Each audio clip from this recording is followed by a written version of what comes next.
Yeah, there's been a mixed reaction here, but just to give you an idea of where we are at the moment, this is Mustard Foods in southwest London, Mark. It's an SME. It's the kind of business that needs to grow over the next 2, 3, 4, 5 years if Liz Truss is going to achieve, and Kwasi Kwarteng, that target of growth in the economy, so everyone benefits from a bigger pie. So today, normally there'd be nothing happening, but because of the bank holiday on Monday, there has been some cooking going on in the kitchen today, but that's now finished and we're into the packing and freezing phase. We can speak chilling. James, thank you. James Durrant here, Commercial Director for Mustard Foods. And when we say chilling, literally we're chilling, aren't we? I mean, this is one of your big energy costs, isn't it? Absolutely, energy. So there's 3 brass chillers behind me. This takes 6 trolleys. They come out of the kitchen. The products are hot. They then get put into this chiller where they drop down to less than 5 degrees in less than 90 minutes. So, yeah. And this thing's running, all of the time to obviously keep it going. So yeah. we'll shut the door quick. Yeah, to super cool it before it's then packed on these kind of conveyor belts, and then it ends up in high street restaurants, well-known high street restaurants. There's a pretty good chance that you've had some of this food, well-known food. So this is what's this stuff? This is salsa verde. Salsa verde is an example of a processed mayonnaise here. So it's a spicy mayonnaise, and there's various products. We look after about 150 recipes at any one time. Yeah. Now, what did you make of what Kwasi Kwarteng had to say when it comes to businesses in the Commons today? First of all, the national insurance reversal.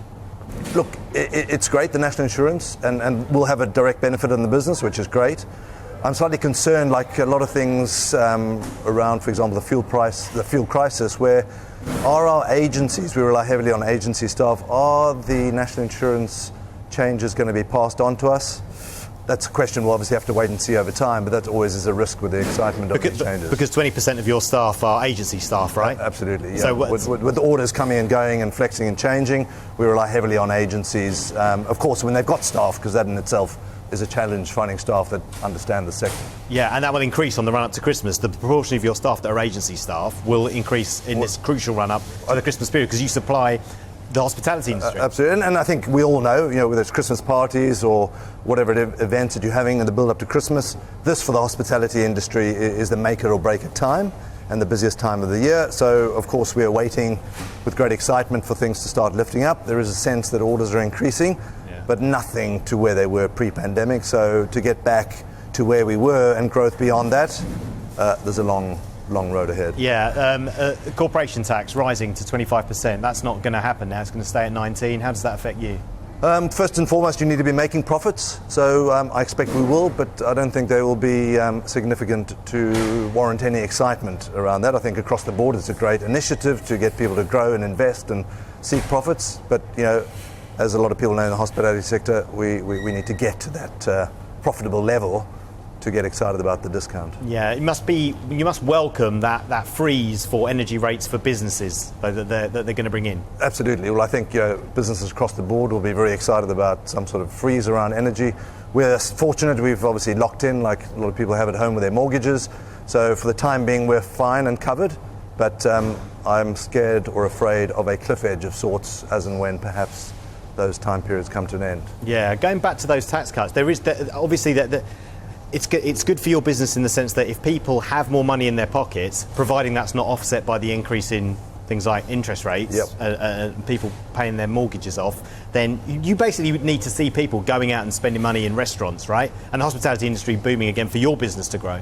Probably not particularly easy for the average viewer to understand, but we were producing 120 tonnes of food and supporting a workforce of 70 plus pre-pandemic. We survived the pandemic by supplying 480,000 meals to the NHS and charities, but now we're producing 40 to 60 tonnes of food a month. There's a long road ahead to get back to where we were and to, of course, see that growth again. And that, for us, is the scary part. So until people have money in their pockets and are out there eating and drinking and enjoying themselves, which hopefully these initiatives today will allow, we'll have to wait and see. So, of course, as more people go out, the orders come in, and so the business can grow again.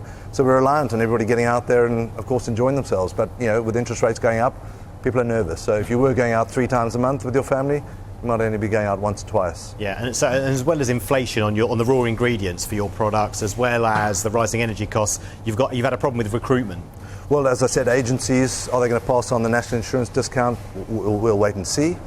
But more importantly, the staff that are coming, unfortunately, are not of the skill level that they used to be. Very few of them speak sufficient English to be able to read and follow instructions that we've got. Yeah. And then, of course, very often, they don't stick around for very long. And even worse, a lot of them are on sort of student visas and that sort of thing. So they're limited by 20 hours a week. And if orders increase and they can only work for a certain amount of time, we can't build a business off the back of those. So maybe risks. if the government could change the visa program to make it easier to bring in skilled labour, that would help. There are lots of loopholes in the benefits program as well as in the student program that are utilised by those on them, but they don't suit businesses because, of course, they're capable, you get going, and then, of course, they're limited by the time that they can offer you. And that's just a challenge. Just very finally, feeling positive about growth? Absolutely. About growing over the next year? Yeah, into the last quarter, the announcements today. Hopefully there's something for everybody to look forward to. Yeah, great. Thank you for speaking to us. James Durrant there from Mustard Foods. And as I say, if the country is going to grow the economy, it's businesses like this that will need to grow in the short term.